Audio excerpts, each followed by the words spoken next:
यार दोस्तों, आज हम फिर एक इम्पोर्टेंट टॉपिक पर डिस्कस करने आप लोगों से मुखातिब हुए हैं।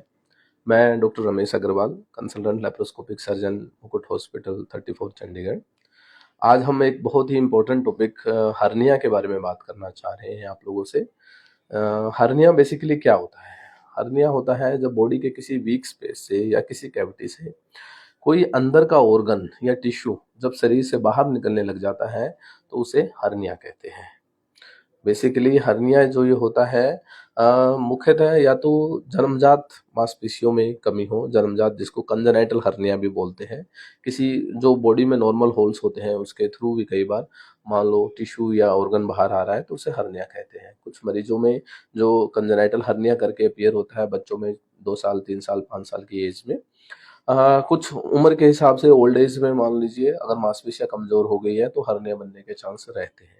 तीसरा मुख्यतः कारण कोई सर्जरी के बाद, मान लीजिए आपने किसी की चीज की कोई सर्जरी कराई है और वहां पे अगर घाव ठीक से नहीं भरा है या इन्फेक्शन हो गया था सर्जरी के दौरान या ठीक से आपने केयर नहीं की तो उस सर्जिकल वुंड से या उस सर्जिकल घाव से या स्कार से जब कोई टिश्यू बाहर आता है, प्रोट्रूड करता है, निकलता है तो उसको भी हम हर्निया कहते हैं। वो इंसिजनल हर्निया कहलाता है, यानी इंसिजन वाली जगह से जहाँ से ऑपरेशन हुआ वहां से अगर हर्निया होता है तो उसे हम इंसिजनल हर्निया कहते हैं। दूसरा जो मैंने आपको बताया है जो या फिर कभी बार बहुत ज़्यादा आपने देखा होगा बहुत से लोग जो वजन उठाते हैं, झुक के नीचे काम करते हैं और एकदम से एक्सर्शन होता है, बहुत प्रेशर लगता है तो भी कई बार बॉडी के वीक स्पेस जो होते हैं उनमें से कुछ ऑर्गन बाहर निकलते हैं, टिश्यू बाहर निकलते हैं स्वेलिंग के रूप में, तो उसे हर्निएशन या हर्निया कहते हैं। नॉर्मल भाषा में हर्निया हो गया है। मरीज को क्या सिम्टम्स होते हैं? इनिशियल स्टेज में जो बहुत छोटा होता है तो मरीज यूजुअली एसिम्प्टोमेटिक, यानी उसे कोई सिम्टम्स नहीं पता चलते हैं। धीरे धीरे जब ये बढ़ता है साइज में या एक्सर्शन होता है, प्रेशर लगता है तो ये स्वेलिंग करके अपीयर हो सकता है, सूजन करके बॉडी के किसी भी हिस्से से। और ये सूजन जो होती है या तो पेनलेस होती है, दर्द नहीं होता है, सिर्फ सूजन होती है, चलने से बढ़ जाती है या फिर कोई आप एक्टिविटी करते हैं तब बढ़ जाती है, लेटते समय घट जाती है, या फिर ये पेन के साथ एसोसिएटेड होते हैं। लंबे टाइम से अगर आपको हर्निया है, उसमें अगर आंत का कोई हिस्सा आ रहा है, उसमें रुकावट हो गई है, ऑब्स्ट्रक्शन हो गया है तो उसकी वजह से मरीज को पेन होता है, स्ट्रेचिंग की वजह से मरीज को पेन होता है। तो मुख्यतः ये जो अनकॉम्प्लिकेटेड स्टेज में स्वेलिंग या पेन करके मरीज को प्रेजेंट करता है, या दोनों सिम्टम साथ हो सकते हैं। हार्निया जब लंबे समय तक रहता है तो उसमें स्वेलिंग के साथ साथ कई बार ऑब्स्ट्रक्शन यानी रुकावट के सिम्टम्स भी आते हैं, जैसे उस शरीर का उस हिस्से का लाल हो जाना और बहुत ज़्यादा दर्द होना, बुखार होना और कई बार वोमिटिंग, उल्टियाँ शुरू हो जाती हैं मरीज को। तो वो स्थिति एक कॉम्प्लिकेटेड स्टेज होती है जब हर्निया अपने आप रिड्यूस नहीं होता है, बॉडी में अपने आप नहीं जाता है। उस स्थिति में कई बार लंबे समय तक पड़े रहने से ये स्थिति उत्पन्न होती है। अर्जेंट उस कंडीशन में सर्जिकल कंसल्टेशन या किसी सर्जन को दिखाना चाहिए। ये बेसिकली हर्निया का जो हर्निया होता है मेनली 2-3 तरह का होता है। या तो वो अपने आप जब आप लाई डाउन करते हैं, लेटते हैं तो रिड्यूस हो जाता है, उसे हम रिड्यूसिबल हर्निया कहते हैं। दूसरा होता है वो अपने आप नहीं जाता है, आप उंगली करके डालते हैं तो चला जाता है। तीसरा है किसी भी प्रयास से, उंगली करने से भी नहीं जाता है हर्निया अंदर तो उसे हम इररिड्यूसिबल हर्निया कहते हैं। अगर ये सिर्फ स्वेलिंग या पेन करके अपीयर है तो ऑब्स्ट्रक्टेड नहीं है, इसका मतलब उसमें रुकावट नहीं हुई है अभी आंतों में, वो इनिशियल स्टेज पे आप ऑपरेट करवा सकते हैं उसको। दूसरा जो इसके प्रिवेंशन, इसको रोका कैसे जा सकता है?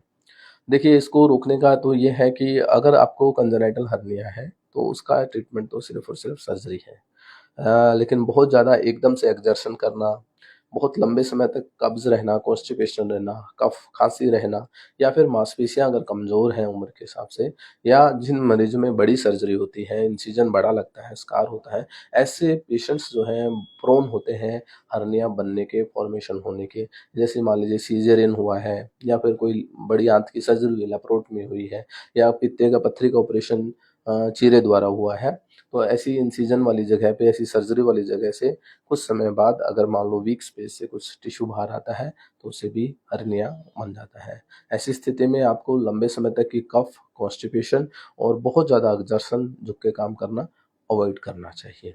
अभी नेक्स्ट अगर मान लो किसी को हर्निया बन गया है तो वो नेक्स्ट क्या? देखिए हर्निया का एक ही सॉल्यूशन है, वो है सर्जरी। चाहे वो इनिशियल स्टेज पे है, चाहे वो एडवांस स्टेज पे है।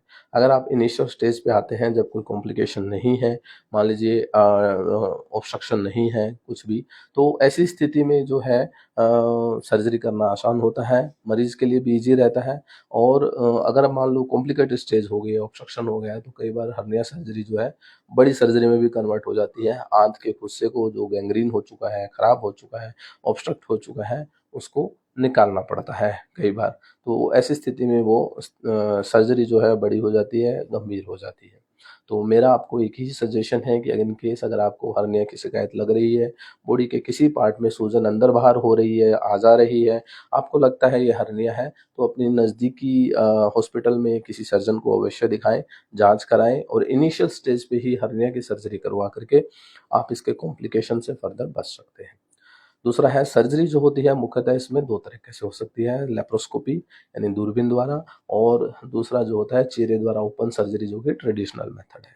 मोस्ट ऑफ द केसेस में आजकल 70-80% केसेस में हम लेप्रोस्कोपी या दूरबीन द्वारा ही करते हैं, अनलेस अनटिल हर्निया बहुत ही ज़्यादा एडवांस स्टेज में कॉम्प्लिकेटेड हो चुका है। तो आप कॉम्प्लिकेटेड स्टेज में जाने के बजाय सिंपल स्टेज में, अर्ली स्टेज में दूरबीन द्वारा सर्जरी करा करके मिनिमल स्कार, मिनिमल पेन और मिनिमल हॉस्पिटल स्टे के साथ हर्निया जैसी बीमारी से छुटकारा पा सकते हैं, इसके कॉम्प्लिकेशन से बचा जा सकता है। कुछ लोगों में ये मिथ्या है कि धारणा है कि हर्निया कराने से कोई फ़ायदा नहीं है, फिर से दोबारा हो जाएगा, वो तो होना ही है दोबारा, ऐसे ऐसे धारणा है। तो इसलिए बहुत से लोग टालते रहते हैं until unless it's a complication हो जाए, तब इमरजेंसी हो जाती है, फिर हॉस्पिटल की तरफ भागना पड़ता है। मैं आपको बताऊं, अगर सही समय पे ठीक तरीके से ठीक सर्जन से अगर ऑपरेट कराया जाए तो हर्निया में जो रिकरेंस यानी दोबारा होने के चांसेस 5% से भी कम है। यानी 90 से 95% लोग जो होते हैं अपनी नॉर्मल लाइफ जी सकते हैं बिना हर्निया दोबारा हुए, बशर्ते आप डॉक्टर द्वारा बताई गई सावधानी का जो है फॉलो करते हैं, जैसे कि कब्ज और खांसी को अवॉइड करते हैं। 2-3 महीने का जो परहेज बताया जाता है वजन न उठाने का, उसका आप अगर ध्यान रखते हैं तो usually most of the cases में हर्निया जो है 90-95% केस में दोबारा नहीं होता है। ऐसी स्थिति में आप दूरबीन द्वारा या चेहरे द्वारा हर्निया की सर्जरी करा सकते हैं। नेक्स्ट क्वेश्चन बनता है कि सर्जरी के बाद क्या क्या प्रिकॉशंस रखनी होती है ताकि हर्निया दोबारा ना हो। प्रिकॉशंस जैसा मैंने आपको बताया है, 2-3 महीने के लिए आपको एब्डोमिनल बाइंडर अगर आपके पेट का हर्निया है तो, और नीचे का अगर हर्निया है जो कि पुरुषों में ज़्यादा कॉमन है मेल्स में, तो उसमें हम स्क्रोटल सपोर्ट यानी बेल्ट एक पहनने के लिए कहते हैं, वो 2-3 हफ्ते के लिए होती है। और जो भारी वजन एक्सरसाइज वगैरह बहुत ज़्यादा हैवी वेट लिफ्टिंग जो होती है उसको हम 3 महीने के लिए कहते हैं मरीज को अवॉइड करना चाहिए। क्रोनिक कफ या कॉन्स्टिपेशन को अवॉइड करना चाहिए।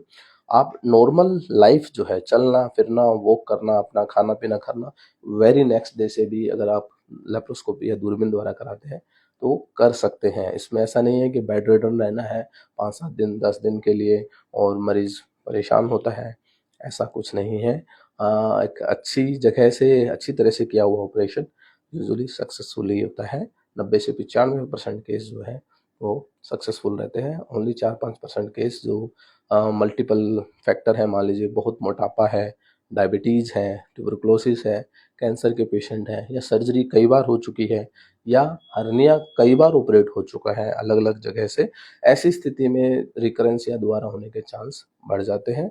अदरवाइज यूजुअल कंडीशन में, यूजुअल पेशेंट्स में रिकरेंस जो होती है बहुत कम रहती है, इतनी हाई रिकरेंस नहीं है, लेस देन 5% है।